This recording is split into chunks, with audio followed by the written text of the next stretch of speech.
Good morning. We're still working on the shed. I did go away for a couple of weeks, came home sick, and now I'm starting to feel a little bit better. Couple kind of sad things in the garden.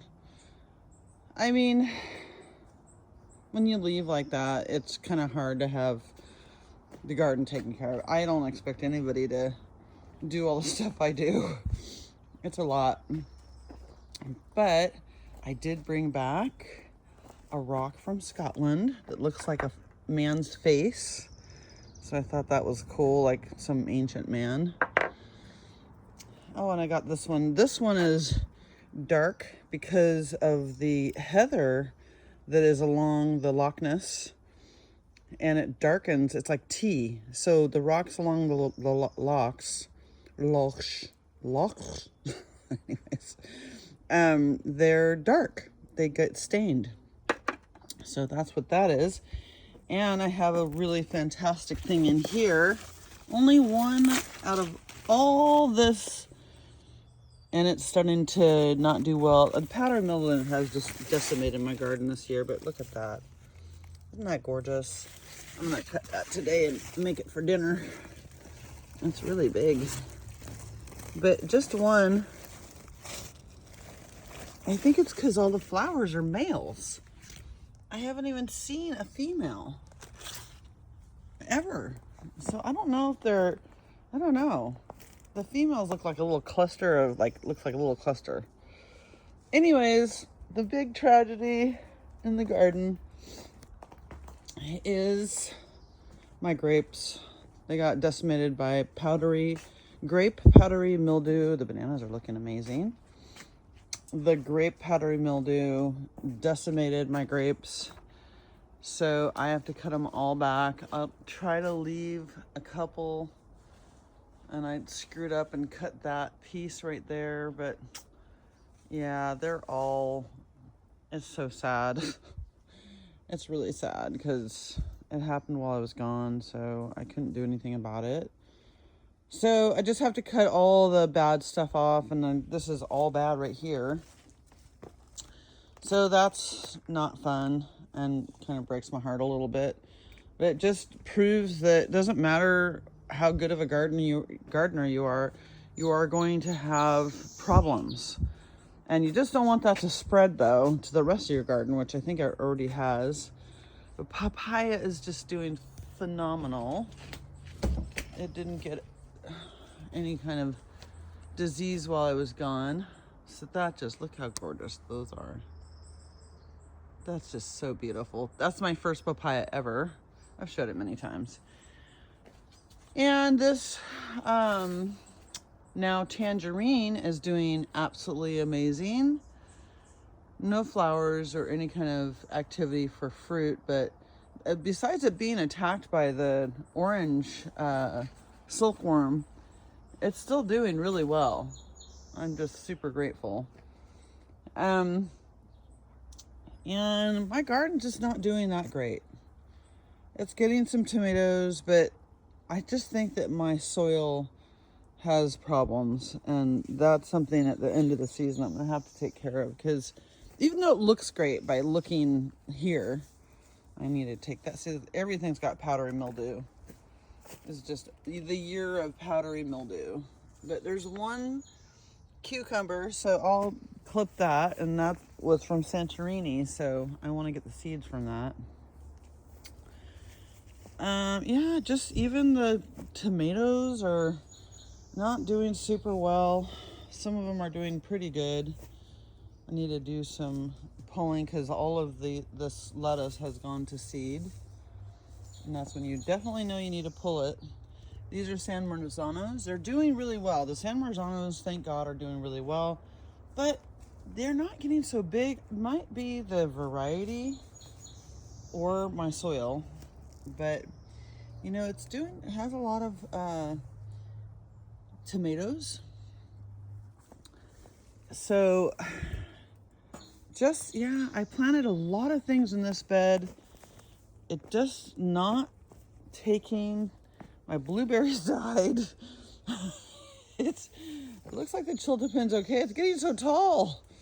I didn't know Chiltepin's got that tall. And this one's like really doing well. That one is not doing super well, but it is getting very tall. This is my new favorite thing in the garden. It's called the Nagami kumquat. Those are so delicious, and I never really knew they got that delicious. I always kind of didn't like kumquats because of how sour and bitter they are, but they actually are kind of sweet. It's a very interesting flavor for me. Maybe it's when you get a little more elevated in textures and flavors and all that. And since I just turned, well, I won't say. I won't say. I did just have a birthday, and I'm so appreciative. If you've gotten this far even listening to me, thank you so much for the birthday wishes. They mean the world. Honestly, when it's your birthday, you kind of go into like a little, maybe poor me type of moment. I don't know. I think it's just like it's your birthday, you just want it to be over with. And, but you know, when you have family members that don't remember you and don't call you, it's really painful. But I mean, I don't know. I always called my mom on her birthday for her whole life. Oh, this looks terrible. So I guess when you have Facebook where everybody can say, hey, happy birthday, and really reach out, it's really absolutely phenomenal. And then it makes it less painful for the people that you feel, that would be the person that should call you. It's, you're very, very, very close family members. Let's just put it that way. I don't want to out anybody, but yeah, so the Facebook is so sweet because it really does just make you feel like it's your birthday, and I appreciate that. I don't like to age anymore, of course. Who does? But I don't know. I just feel like whenever I tell people my age, I feel like a shift happens, and it's uncomfortable. I don't like it. So I just decided not to tell people my age anymore, so I don't have to see the uncomfortableness of telling them my age. So anyways, thank you to everyone that wished me a happy birthday. And if you didn't, it's okay. It's really, I don't even think about it unless it's my super, super close family members. Then it's a little more painful. But I don't expect everybody to call me or do anything. So, but it's very pleasant and thoughtful, and I'm grateful. So, thank you for my birthday wishes. So back to the garden. We had a tremendous amount of dragon fruit take hold. Oh, my cats are pissed off because I'm not feeding them right now. So all these dragon fruit took. It's really pretty. Oh, look at this gorgeous girl. Hello there. And it looks like they're all gonna be viable and become actual fruit. Almost all. You can tell when they're not going to. This one has a yucky on it. Ew. I don't know what that's from. Oh gosh. It sounded like he said, wow, you're in the garden not feeding us. Yeah, these are all going to be dragon fruit. It's really pretty. I don't know. These ones look like they might not. They're already looking a little bit sad. But you can tell. Look at that. It's so gorgeous. Such health, vigor. So these ones all look really, really good. I think it's mostly the American Beauty that kind of look a little, but the Sugar Dragon, this is Sugar Dragon, right? Oh, I don't know what I wrote. I mean, the Sugar Dragon, oh, no, American Beauty, I don't know. I wrote them on here, but they are confusing to find the, woke up here. Oh, these got lots of, I gotta spray off these. Got some aphids, but yeah, it's a little bit of a tangled mess. So sometimes finding the the root of what flower it is can be a little bit, yeah. So Sugar Dragon is this one, and American Beauty is this one. I don't know if we got any PG because you kind of can tell. Anyways, the garden is looking amazing. I mean, I want to give it credit for it looking amazing, but it's also, I can feel it. There's something lacking in this garden, and I don't know what it is. So I have to figure that out. And I'm just so bummed about my grapevine. Oh well, I thought it'd be really cool with it going on top the trellis or whatever they call it, gazebo. I don't know. Anyways, but I think that was a bad idea.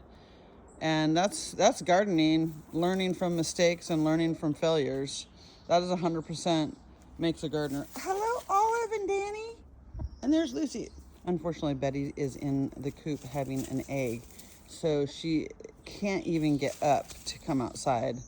Because when they're in the coop having an egg, it's like maybe when you're taking a poo and you're stuck on a poo and everybody's saying, hurry up, let's go. And you're like, I can't go. You have to do what you have to do. And I think having an egg is very similar to that. Because they have to have that egg or they can't move, they can't get up. They have to have it come through.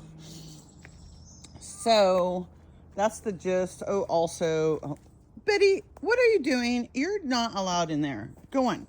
Oh, look at, she's doing her thing to have me give her a little. They love a little scratch. Oh, not too much though. She's all, don't do it too much, Mommy. Here, you don't want some grape? Here you go, here's a grape. Silly muffin. Oh, she got a pooty butt. I gotta clean her butt. There's a couple of types of birds. I don't think she's sick or anything's wrong. Her and Danny both have pooty butts. So I have to clean the pooty butts like maybe once every 2 weeks. Look at that gorgeous time. So yeah, you have to clean their pooty butts every once in a while, which is kind of gross. But I just use gloves and put them in that black thing over there, right there. I fill it with water and then just pick them up, and they don't like it. They are very in major protest when I do it. But after I do it, they do seem to be pretty happy because their booty's all clean and they don't have that stuff back there. So, and also you have to do this because it can get infected and cause problems with the vent, which is a new word that I didn't actually know about. I learned so many things. Yes, the vent is where the chickens have their egg, and it's also where they defecate and their pee is in their poo. And so the vent has to be clean. That's really important. And if I see like some type of, they do get wet poo sometimes. So like right now, oh, I'm talking a lot right now. I put some vitamins and probiotics in their water, and that will help them heal from anything. Look at this, is gonna be their treat when they love the grape leaves, and those ones are clean. And unfortunately, I had to cut off the other part, so it's so sad. I don't see a lot of nectarines on my nectarine. I did see a lot of flowers, but I don't know. I think I didn't fertilize it well enough. I don't know. We'll see. Just don't feel like there's a lot that are living. This looks like it's this dead. I don't know. They all look dead. See, it just is a constant learning lesson of gardening. And look at that. This is the first time in 15 years I've had avocados. And there's quite a few. So this is exciting. Hello, Olive. It is interesting with chickens. They are very similar to other animals that follow you around, like dogs and cats. They follow me wherever I am in the garden. I am close to their treats, which are in those silver buckets. So that might be really the real reason they're following me. But they're just amazing little creatures. I feel bad about, but Betty. And once I get off this video, I need to bag up that grape stuff because that's got mildew, powdery mildew, and it just is horrible in your garden. It's wreaked havoc already. And other things, I had peas over here. They all died from powdery mildew. I had squash over here, which was close to the grapes, and it got killed from powdery mildew. So basically this looks like it's holding up, but it's not doing super well. I don't know. Anyways, being gone for 2 weeks didn't help. And then in the front, my avocado looked like it was dying. I think I'm bringing it back now, but just so much. And I don't know, look, there's peas. I mean, these are beans growing right there, but they're just so struggling. Why is everything struggling? It's a question. Anyways, I have a lot of onions. We eat a lot of onions. I eat onions in almost every meal. And I made a kale dish last night from this purple kale, and it was absolutely fantastic. I cut it in little strips and then put it in a bowl with lemon, olive oil, and a little bit of garlic salt, and let it sit for like 2 hours, and it was super delicious. Not cooked or anything, just let it saute in the sauce itself, not heated. But yeah, I mean, there's a lot of stuff I have to pull, a lot of weeds, a lot of stuff it's for such a huge garden with all this stuff, there's not a lot of food coming out of it. So that's my dilemma, is why do I have so many beautiful things growing, but hardly anything on the table? Right now, the only thing I could cook on the table would be kale. And I do have quite a bit of kale, but 2 or 3 nights of eating kale and there's not going to be much more. So I don't know. The squash did not take off. I had so much squash in this bed and it just didn't take off. I don't know. I'm perplexed. But anyways, I have been talking forever, so I am going to go, and thank you again for the birthday wishes. Very, very appreciated. Have a super fabulous day, and may all your gardening be green and flourishing and wonderful. Bye.